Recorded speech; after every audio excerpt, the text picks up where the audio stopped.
kids, it is me again, and I have another classic story again for today, and it is about the act of kindness.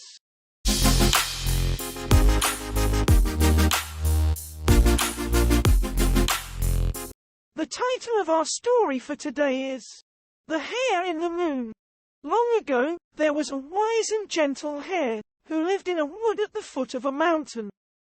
Hare was kind and thoughtful. He always cared for everyone, even the tiniest beetle in the wood. The other animals loved to gather around to listen to his stories and learn his wise ways, especially his friends, monkey, jackal, and otter. One night, as the four friends sat under the starry sky, Hare looked up and smiled.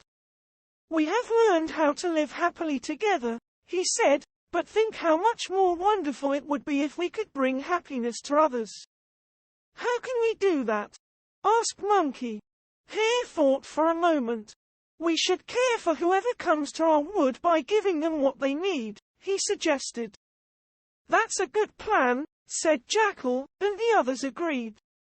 The next day, a poor man, dressed in rags, came to the wood.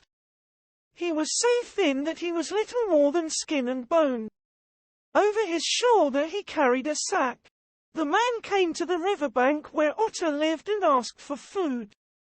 Otter swam off and returned with a fish, which he gave to the man, who put it in his sack. Farther down the track, the man met Jackal and once more asked for food. Jackal tramped off to a village nearby and returned with a pot of milk curd. He gave it to the man, who put it in his sack. Then Monkey scampered along. As before, the man asked for food, so Monkey climbed up a tree and picked a bunch of sweet mangoes. Into the sack they went.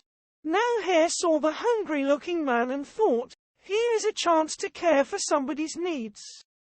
I shall find food for him to eat."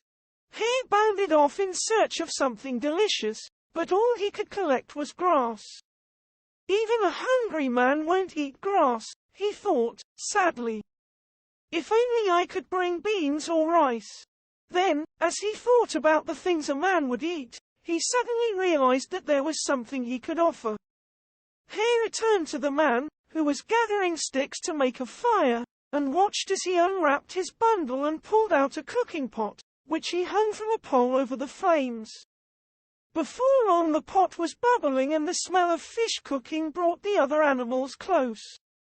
Hare stepped forward. "I see you are hungry and need food," he said, "but I have no beans or rice to give you. Instead, I offer myself, for I know a man will eat a hare from the pot." And with these words, he shook his fur to make sure there were no insects in his coat, then sprung forward into the cooking pot. At once, the pot and the fire disappeared. To Hare's surprise, he landed, not in the boiling water, but in the arms of the man. The other animals watched in astonishment. "Gentle Hare," said the man, setting him down in the grass, "I am not a hungry stranger, I am the Lord of the heaven above the mountain. I heard about your generosity and came to see if what I heard was true." "It is true," said Hare's friends. "Hare is the kindest creature in the woods." Then the rags fell away, and the Lord of the heaven above the mountain began to grow. He grew and grew before their eyes until he was big enough to put his arms around the mountain and squeeze it, so that the water in the rocks flowed out. Then he dipped his finger into the rock water, reached up into the sky and drew the figure of the hare onto the face of the moon. "Now the world will remember the hare who wanted to bring happiness to others," said the Lord of the heaven above the mountain.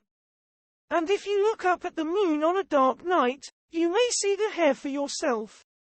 So, that is our story today, kids. A word of ponder for today, kids.